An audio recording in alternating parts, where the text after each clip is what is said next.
Okay, hello, beautiful people.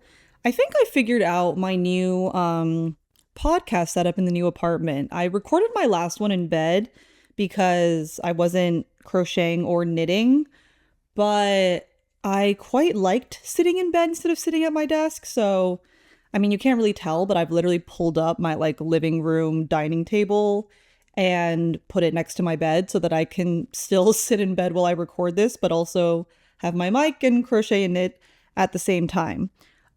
So today's episode is gonna be more of like a chill, yappy one. My last one was on the heavier side. I was talking about breakups, and at the time I recorded it, I was like, I'm feeling a lot better. And I think that may have been, I don't know, healing isn't linear or whatever. I have not been feeling as better as I was feeling when I recorded that, but point is, I don't really want to talk about deep stuff. I just want to like talk about fun stuff. And something that a lot of my friends and I have been doing as we turn 29 is making a list of 30 things we want to do before we turn 30. I haven't turned 29 yet, but it's hard to do 30 things in a year, you know? So I'm trying to get a head start. And I turned 29 in September, so it's not even that much of a head start. It's like a few months. I haven't actually finished my list. I posted it on my story and asked for some recommendations, but I just wanted to talk through what I have so far. And the thing is, like, I feel like I should clarify, it's not a bucket list. Like, so many people were like, go skydiving. And I'm like, okay, I'm not acting like I'm gonna die at 30, you know?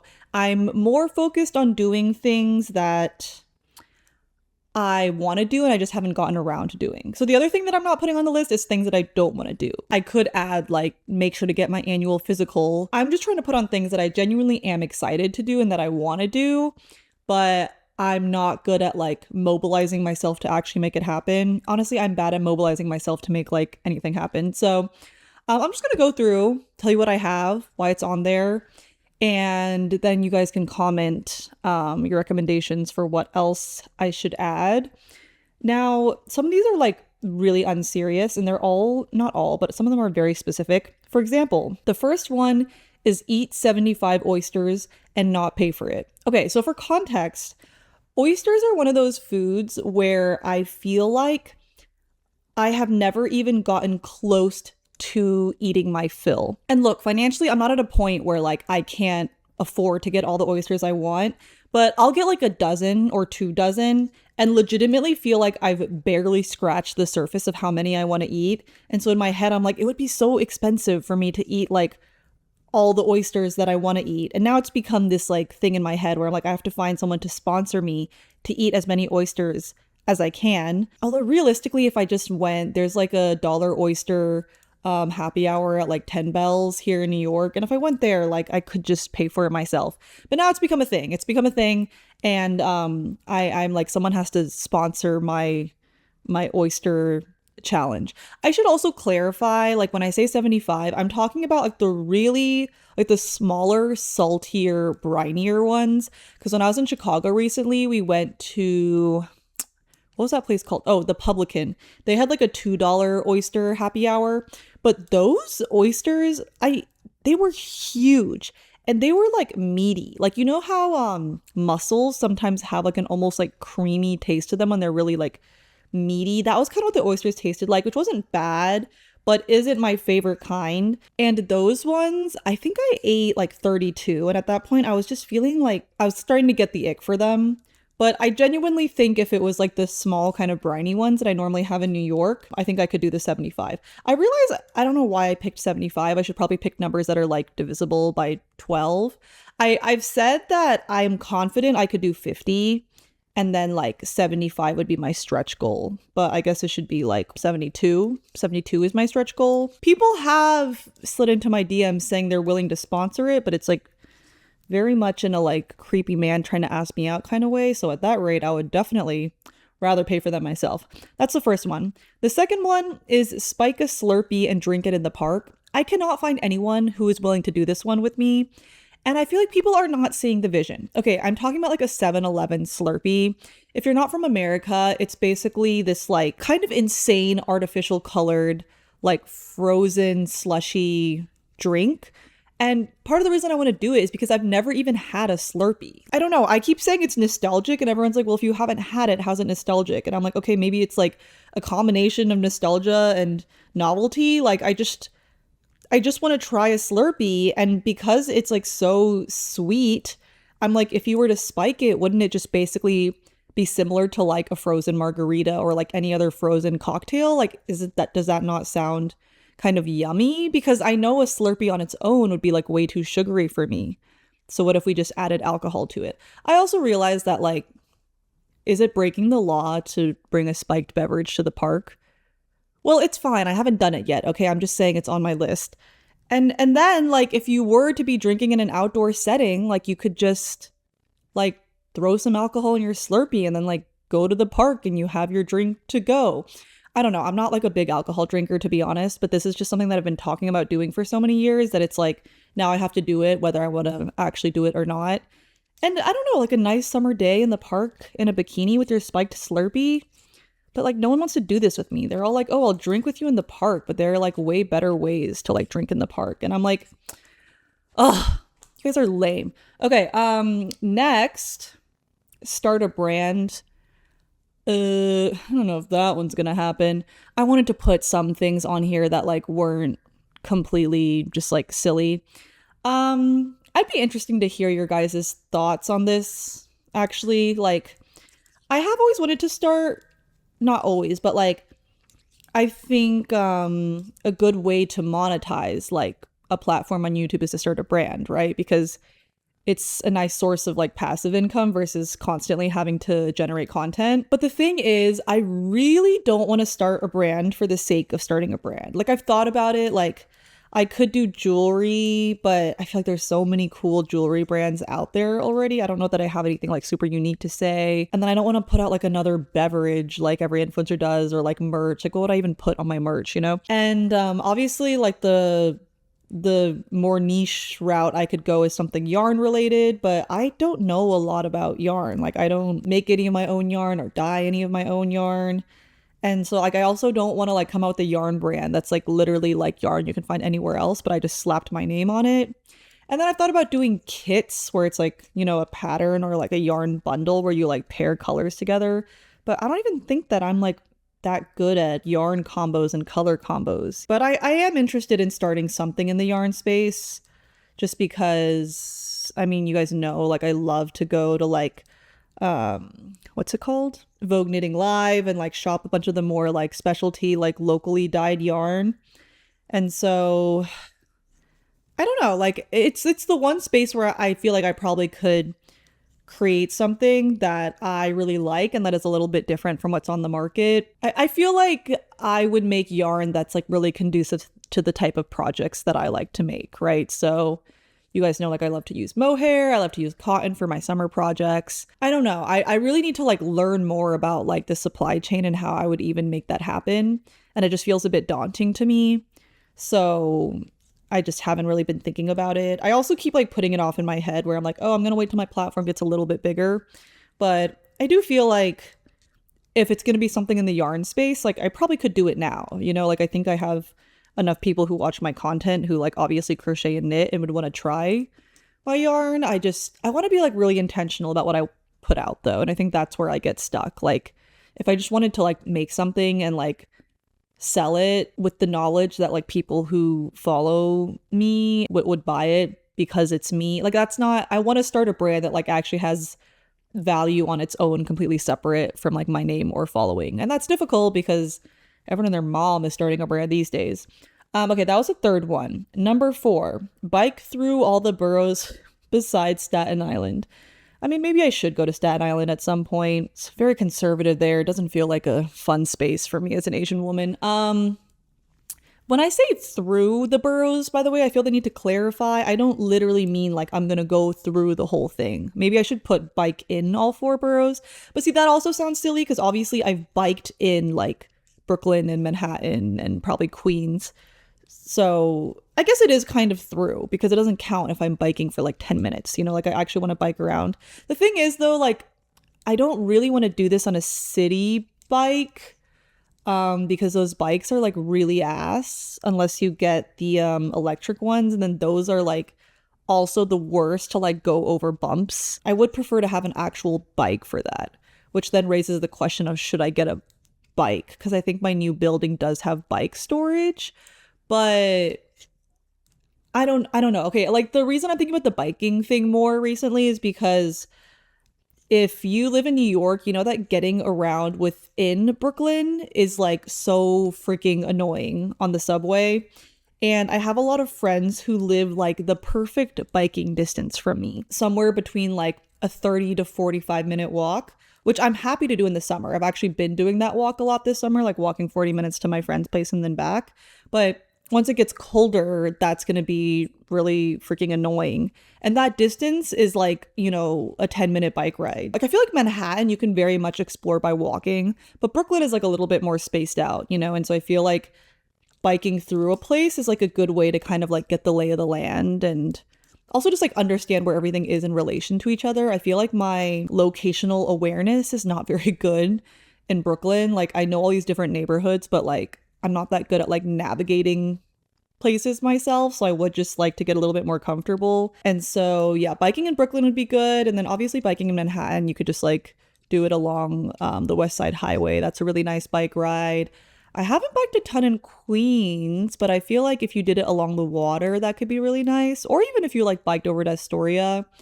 And then I haven't been in the Bronx in so freaking long. I don't know, this one sounds kind of hard actually. I would have to like be really intentional and make some things happen, which I guess is the point of the list. Okay, the next one, this is 1, 2, 3. This is 5. Learn to Dougie. Now, there's some history with this one. I was on a dance team in college. Like I was on a hip hop dance team. So like one could argue that I do kind of know how to dance, but I can't do any of like the party trick type dance moves. I can't moonwalk. I can't Dougie. I can't nae. I can't, what else is there? SpongeBob? Is that a thing? And the dumb thing is that the Dougie is not really a dance move. It's like a basic groove. So it doesn't really make sense for me to like say that I know how to dance and that I can't Dougie. Like it's not like the moonwalk where it's like a very specific effect that you're going for. It is just a basic like stepping side to side groove. And I swear like I do have some rhythm and a slight bit of swagger, but I like really cannot figure out how to Dougie. And I went through an era where I was trying to practice. I was trying to practice every day. And you know what? I actually was kind of improving, but this does feel, okay, here's what I'll say. I feel like the problem is I'm looking up tutorials and trying to learn. I think for any of you who like dance or like do like hip hop and you go to like a dance class, you usually start off with like a warm up, and they also do like a section of grooves to like kind of like help you get into like the rhythm and the groove of the choreo you're going to learn. I'm convinced that if I did one of those groove sections and it turned into a Dougie, I would be able to Dougie because I can groove, but I think I'm trying too hard to like achieve this specific combination of arm and leg motions. I don't know. If anyone like has a hack for how to learn to Dougie, I would genuinely love to know, because this is like my, what do they call it? My white whale. And it's really just embarrassing, and it's time for me to really make my dreams a reality and actually learn how to do this. Okay. Number 6, walk Manhattan top to bottom. This isn't like anything crazy. I feel like a lot of people do this. And just in general, I've been getting more into like long walks. Like I've been doing my 40-minute walks and I'm like, wait, that's really fast. Like, why don't I do like hour plus walks more often? I think the Manhattan top to bottom one is like an hour 40. It's not bad at all, because I definitely go on like 2-3 hour hikes with my parents. It's a bit of a novelty thing because I feel like I know Manhattan pretty well, so it's not like I would be discovering new neighborhoods per se, but I think it'd just be like a fun thing to do to like see the whole city in one go, and then like, you know, make little stops to get like a fun bevy. Where do you use the restroom though? That's something that I'd have to plan out because I have like the smallest bladder in the world. Number 7, solo social media cleanse road trip. I need to like specify like a season of the year when I want to do this, just to make sure that I get it in there and I plan it correctly. But For a while now, I've been wanting to do like a more solo local trip. I do love a solo international trip. Like I've talked about how much I enjoyed spending time alone in China and in Vietnam at the end of last year. But I think like financially, honestly though, like a road trip is also kind of expensive alone. I was gonna say like just traveling internationally alone, it like does kind of add up. And so I wanted to find a lower stakes way to still like spend time alone. I don't know. I think it could be fun to just like drive somewhere in nature and just like chill in an Airbnb for like a few days. And in terms of the social media cleanse element of it, I feel like for consumers of social media, the assumption is like, oh, you're gonna like not consume social media, which like true, I want to not do that. But honestly, that part I think I struggle with less. Like my screen time is usually somewhere from 4 to 5 hours a day, which I know sounds like a lot, but like I have friends who like work corporate jobs and their screen time is higher. You know, like I actually think I spend most of that 4 to 5 hours like working, editing, posting, and I think the time that I scroll is actually like not that much. Partially because I think scrolling kind of like makes me spiral because it is my job. I think what I struggle with more is like being present and not always like thinking about capturing things for social media. So I think the challenge for me wouldn't be like, oh, let me just like not go on Instagram or on TikTok. The challenge would be like not vlogging, not taking photos, like not thinking about how to monetize or not monetize because I don't make money off all my content, but how to like not content farm the trip in some way because I do kind of move about the world. How can I make content out of XYZ experience? Like every time I look good, I want photos. Every time I come up with a good outfit, I feel like I should film like an outfit video. And obviously like every crochet or knit project I make, I feel like I have to like film myself making it. And so it would just be really nice to like go somewhere, not feel the need to like put on makeup or look good, capture or document everything I'm doing, and just be able to like crochet and knit and exist in nature and like just really be present in the moment. I think that would be really good for me.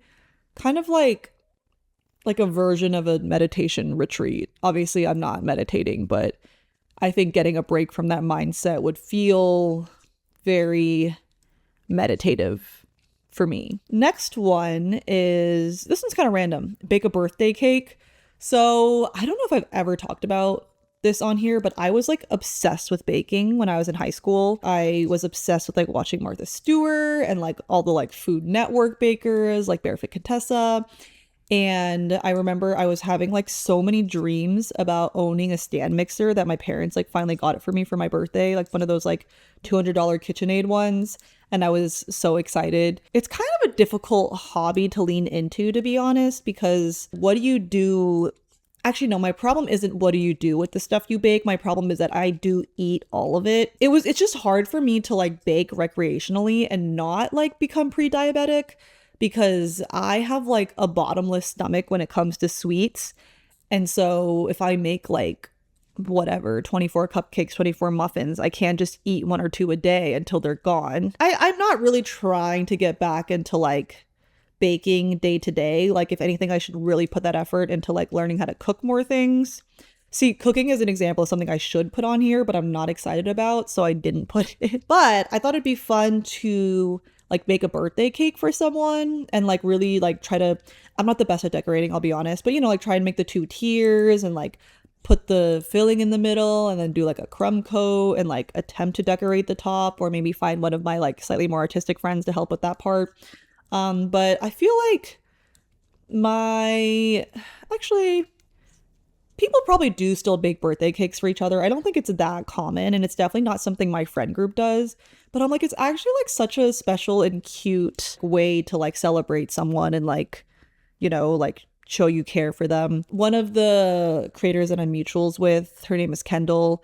She's been doing this thing. I don't remember what the program is called, but basically you can like bake birthday cakes for like kids in foster care. And she's been like recording videos of her doing that. And I'm like, this is so sweet. Like it reminded me of like what a sweet and special gesture it is. And so I think it'd be like fun to like bring the baking back just for that. But then the question becomes, whose birthday am I baking this cake for? Who's a special person?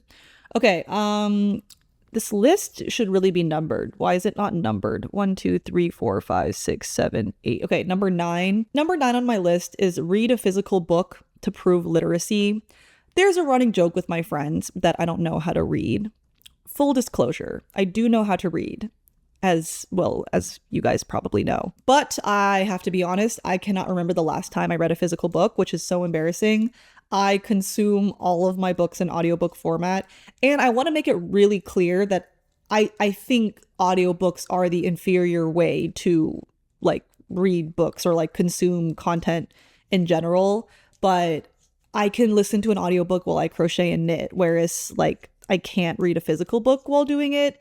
And I am just always very like, I don't have time, I need to multitask. I just tell myself this narrative that like I don't have time to read physical books, when like that obviously isn't true. You can always make time for things. And I think the fact that reading does take your full focus, it makes it like a more unique experience in our modern like dopamine receptor frying reality. Like I'm definitely aware that when I'm listening to books, I sometimes miss bits here and there. I'm definitely not like consuming each word as fully as if I were reading it. Like I think I really noticed this when I'm super depressed and there are like certain thoughts that are haunting me, like usually after some kind of breakup. And even audiobooks, it's so easy for my mind to like stray back to sad thoughts. Physically reading is like one of the few things that takes up so much of my full focus that I'm not able to or my thoughts can stray, but I'll very quickly realize that I'm no longer like even internalizing or like reading what's on the page in front of me. And just in terms of like actually appreciating the words being written, like you can definitely space out of an audiobook for a few sentences and not notice. And I think with like really beautifully written prose, like I remember when I was reading a lot of like memoirs, like Crying in H Mart, where there is like a lot of like beautiful language in how it's written. I feel like I sometimes don't appreciate it as much when it's just like kind of funneling into my ears. I will say the one type of book that's kind of fun to consume in audiobook format is like celebrity memoirs, where you like recognize their voice. It feels more like personal when you're like hearing the actual voice of the person like reading what they've written.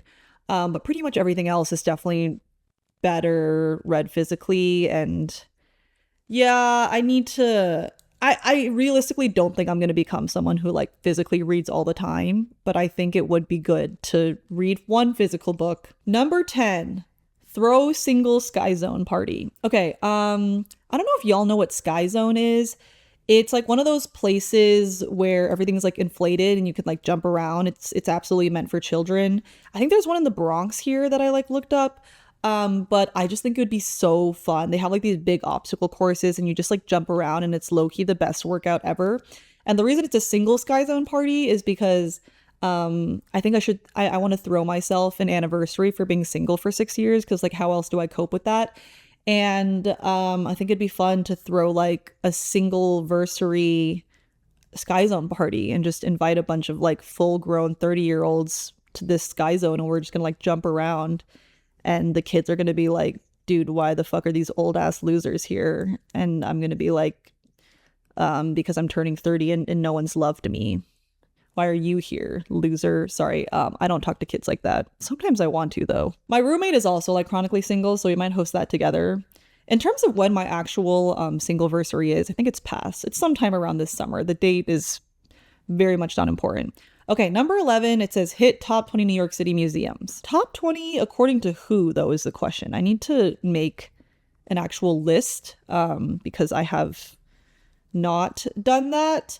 I mean, I think I've been to a decent number of them, but I feel like I've started going to a lot of the same ones over and over again instead of going to new ones. Like I've been to the Met a bunch of times, Guggenheim a bunch of times, MoMA a bunch of times, Whitney a bunch of times. But I haven't been to like the Tenement Museum, which I've been meaning to go to forever. I haven't been to the Met Cloisters, which I really want to go to, although I think it's more of like a fall vibe, so I'm going to try and go in the fall. I still haven't been to MoMA PS1. I have been to the Brooklyn Museum quite a few times, That's still not 20 though. Oh, I've been to Noguchi. There are definitely some museums I've been meaning to go to that I haven't, and then some museums that I just straight up haven't heard of. That one's like kind of easy to do because it's just like next time you're like hanging out with the friend instead of getting lunch, just like go to a museum. But if there are specific New York museums that you guys really love that are a little bit more niche, definitely let me know in the comments. Because when I say top 20, it's a bit arbitrary. It's just like go to the cool ones I haven't been to. This next one, I can't believe I haven't been. Sheep and Wool. If you don't know, this is like a yarn festival that happens upstate New York every October, I think. And my birthday's in September, like I said. So if I want to go before I'm 30, I kind of have to go this year. So I'm planning to go. And I actually don't know that much about it. I feel embarrassed trying to explain it because you guys are going to be like, what are you saying? But a lot of people come and sell yarn. And I think a lot of like more local producers, right? Like people who actually like have farms and have sheep will bring their like roving and stuff for people who actually like spin yarn. I'm not talking out of my ass here, right? Like this is what happens. Anyway, this is also on like some of my other friends' 30 before 30 lists. So I think we're all gonna go this year.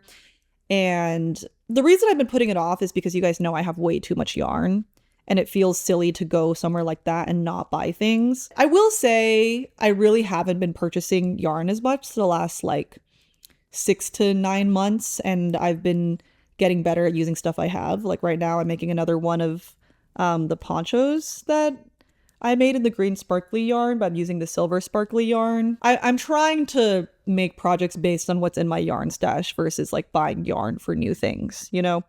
So yeah, it'll be tough to exercise self-control there. I think I need to force my friends and I to have like a really intentional like project planning sit down session where we like really think about what we want to make and what yarn we don't have that we need.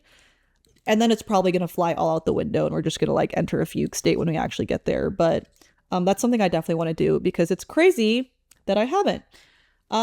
What's next? Overcome fear of ice skating. This one's kind of sad. Basically, like a friend of mine, maybe not a friend, but like a family friend slash acquaintance in our church growing up, their mom like passed away ice skating in like this kind of freak accident. Like she like fell and hit her head, and I don't know the details because I was like really young when it happened, but it very much was like a 1 in a million type of thing. Obviously that's like not common. But I used to like go to ice skating rinks sometimes with my friends before that. And then ever since then, it's not like I'm so deeply traumatized that I'm not willing to go, but it's definitely reduced my willingness because I don't know how to skate. Like it'd be one thing if it's like I know how to ice skate and there's no reason for me to be afraid, but like I don't know how to skate and I almost fall all the time every time I go. So it feels kind of like a reasonable fear, if you ask me. I guess I like want to go with someone who's gonna like hold my hand and make sure I don't die. So I guess in some way I've been waiting for it to be a date because I'm famously like afraid of physical touch when it comes to my friends. But well, if we're waiting for it to be a date, we might be waiting a while. Actually, this reminds me, the last guy I was seeing was supposed to take me ice skating, but then well, that didn't happen. So yeah, I need to just like go ice skating again. I don't have some like deep-seated fear that I have to overcome, okay? But I literally haven't been since I was a kid. And so I think I just need to get that over with, and then I'll remember how fun it is, and then I'll start going every year because I haven't been going for like during the winter when everyone goes here in New York. I don't know what number this is. Sell things I've made and don't wear. That's what I just did in my last video. People have actually been buying things, which I don't know why is like shocking to me. I'm like, damn, y'all want this shit? And I've discovered so many more things I need to sell since I posted that video. So for those of you who are like interested in buying stuff, new things will be popping up on my site. But oh my gosh, I can check this off my freaking list. Let's go. Number 16 is take Spanish lessons. This is something that I have been talking about so much. I took Spanish for I think like 3 to 4 years in high school. I didn't go all the way to AP Spanish, so I definitely could have gotten like a lot better in high school than I did. But I learned a lot of the basics, right?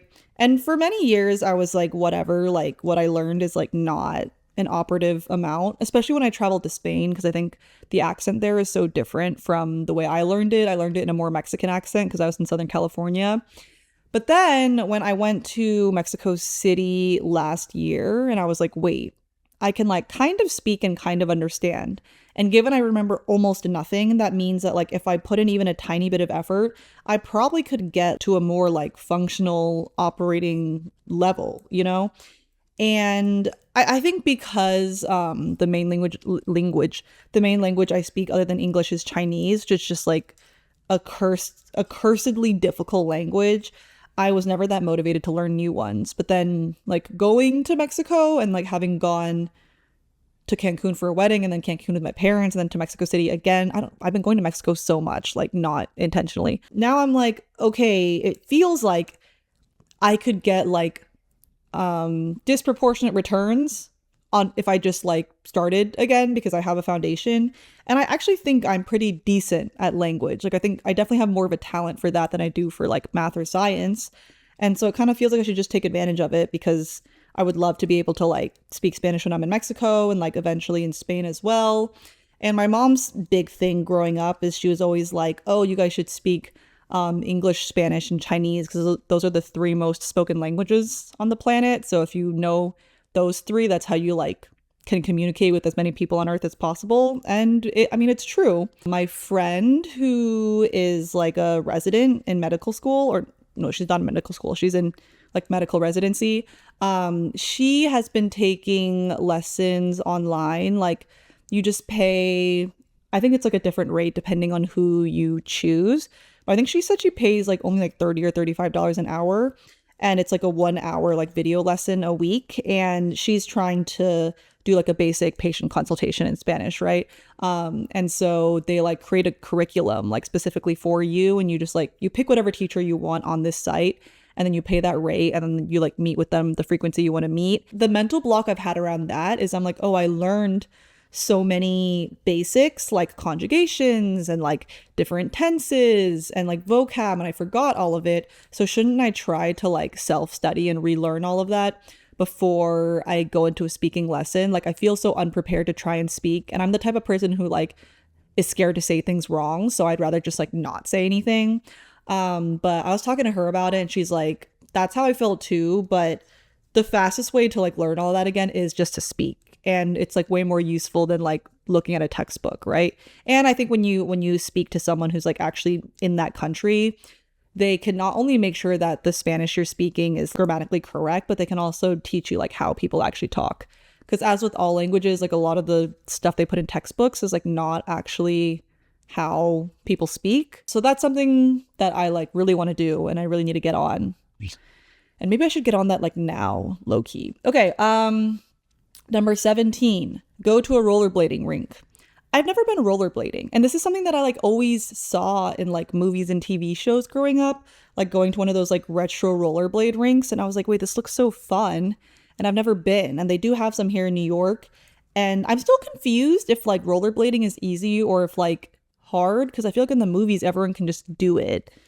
But in reality, like, am I just gonna like eat shit? I don't know, but it's very much like a novelty experience. I just want to try. And even if I suck, which I probably will, because I'm not good at like any of like the board sports or the rollerblading or the roller skating or the ice skating, like any of those things, I'm not very good at. But I just want to try it. And this is also the part of the list where I was kind of running out of ideas, so they get a little bit more random. Okay, number 18, crochet an actual art piece. Ugh.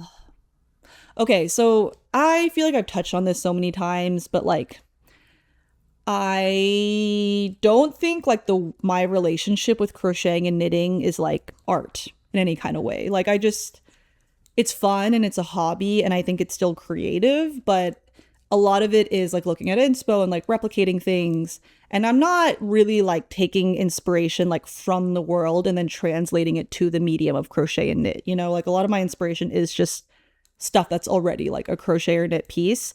And I really want to make something that I personally would consider art. Like I don't really care what anyone else thinks of it, but something where like I have an inspiration that's not within this medium. And then I like make a crochet or knit piece that is like based off that inspiration. Something I really want to do is, you know, like a spherical like Japanese paper lantern, or it's not just Japanese, like Chinese people have them too. I want to make like a crochet or knit version of that with like different textiles, beads. There's like a lot of like colors and textures in nature that I find really inspiring that I want to try and translate into this. And a lot of things that like really fascinate me are like interactions with light. Like, you know that shadow that gets cast when like when light shines through water, like the kind of like design you see at the bottom of a pool or like in a river. I'm like obsessed with that. And so I think like crocheting a piece that has an element of light to it, and then like figuring out how that light like interacts with like the textile. I don't know. I really need to think about it. Also, if I want to like crochet this like lantern, I still need to have some sort of like frame that the crochet is going to go around, you know? And I want the lantern to like cast really cool shadows on the wall. And I need to like play around with how translucent or opaque the like crochet textile needs to be to cast those shadows. I don't know. It just feels daunting to me because I'm really trying to like convey something with this piece, which like inevitably makes it a lot harder. And I don't know. I keep not getting around to it, even though as you can tell, I kind of have like a decent idea of what I want to make. So there's not really anything stopping me, but I have so much, no, I don't even say like imposter syndrome. I don't really like view myself as an artist. Okay, I'm getting off topic and like what even really is art. That was 18. Number 19, go to New Orleans. So I kind of avoided putting like travel destinations on here. That was like the number one recommendation I got. Like, oh, what are places you want to go? I'm very good at traveling to places I want to go. And I'm not like worried that like there's these places I really want to go to that I'm not going to go to unless I put them on a list. You know, I'm quite good about hitting new destinations. So that's why I was like, I don't think it really, I need to put this on here. Also, like it's only a little over a year, so I'm not going to like hit every new country I want to go to in the next year. But I put New Orleans on because it's like one of the few places in America that I haven't been that I genuinely really want to go.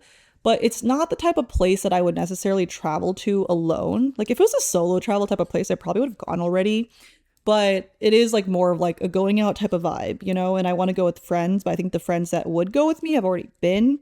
So it feels like something I have to plan a little bit more intentionally, you know? Like find someone else who hasn't been and wants to go and then try to get them to come with me. Can I do that within the next year? I guess. When's the best time to go to New Orleans? I don't want to go like during Mardi Gras. I'm gonna get like way too overstimulated, but like if you live there, can you tell me like what the best time of year is to go so that I can like try to make that happen? Okay, that was 19. Number 20, do a DNA heritage test. No one is supporting me on this one. I'm just really curious, and I feel like the data has gotten a little bit better where like they can tell me more than just like you're Chinese, you know? I don't know. I'm just like curious. Even if it just tells me I'm 100% Chinese, like I know it's such a like kind of gimmicky thing, but like I just want to know, like what if there's something fun in there? I don't think there will be anything fun. I think I'm like 100% East Asian. And even if I am like 1% something else, like who cares? But it's one of those things that I would never pay for myself. But I'm like, can someone get this for me for my birthday? Because like I'm just kind of curious and I just kind of want to know. Okay. Number 21. Sew again. This is the last one I have on here. The last time I sewed properly was literally, I want to say like 2020, maybe 2021. If you don't know, like I first started this whole social media journey, whatever, because some like random thrift flips that I posted on TikTok went viral. I only pivoted to crocheting and knitting because it was a little bit easier to multitask with the rest of my life while working in corporate. Like sewing, you kind of have to like sit down and do for like 6-7 hour blocks. And I just like didn't really have that time, whereas like this was easier to like bring around. I don't know. My sewing technical skills are really poor. I think it's less of a community sewing because like writing a sewing pattern is like extremely difficult and definitely out of my skill level. And then like doing fun little like thrift flips. They're fun to make content out of, but like people will always ask for tutorials. And then the likelihood they're going to follow the tutorial is so low. The medium is just a little bit less structured and like conducive for community building compared to crocheting and knitting. So like from a career social media content perspective, I just found it easier to lean into crocheting and knitting, even though sewing can sometimes be faster, right? Like there are some thrift flips that like really only take a few hours. And I have my sewing machine here and I haven't used it a single time since I lugged it over here. And so I have some like dresses with like really pretty floral prints that I thrifted in Europe a year ago. And I want to like, even if I don't do it for content, just like do a thrift flip again and just like get back into sewing because it's kind of sad that I like stopped doing it entirely. I also really need to do my alterations. I didn't put that on here because that's not really a fun one. That's more of like a to-do list thing. But I feel like when you don't do something for a really long time, it feels kind of weird to get back into it. And I just have some like mental block around it because I feel like I should make content out of it. But then I'm like, how do I make videos out of sewing? Does anyone even like care about the intricacies of how I'm gonna like thrift flip this garment? Because the likelihood they're gonna, you know, do the exact same thing feels really low. And yeah, I don't know. I do want to get back into it. And that's all I have on my list right now. So I'm still short, what, like 9 things? I'm happy to hear y'all's suggestions. No, please, no skydiving, no like travel destinations, more like fun things that you just might not passively do in your life. I've just been going through it a bit. And so I think I've really been trying to focus energy into thinking of things that are fun and then trying to make them happen. I used to really strive to feel like really internally happy. Sorry, this is getting like really unnecessarily deep for an outro. But basically, I have learned to accept I can be really sad and really depressed, but there will be like specific moments of laughing with friends or doing a fun activity. And like in those moments, even if I'm still depressed, I'm like having fun. They're like moments of joy in an otherwise sad life, but I can still enjoy like those moments. And so I think I've been trying less to like achieve some sort of like inner happiness that I don't know if is like within my reach right now. And instead just being like, okay, what is something I can do that will like make me happy or like allow me to have fun even for like an hour. And so, yeah, I think this list is also trying to take advantage of the fact that I live in New York a little bit more. I have a complicated relationship with New York because I like living here because it forces me to be less of a homebody than I am in the suburbs. But I still feel like I spend way too much time at home for living in like one of the greatest cities in the world. I guess a lot of these like 30 under 30 things are like, oh, like what if something happens and I just have to like move out of New York like next month? There'd be like so many things I want to do that I haven't done yet. So if you have any more of like those kinds of things, I would also love to add them. But yeah, I don't know. If you're turning 30 this soon, maybe you should make a list. Or if you're turning 20 soon, 20 things before you turn 20. If you're under 10, I don't think you should be watching my videos. And if you're turning 60, I feel like 60 things to do before you turn 60 is kind of hard. So even 30 things is kind of a lot. Whatever. You guys get the point. Hopefully this was interesting in some slight way. And I will see y'all next time. Bye, guys.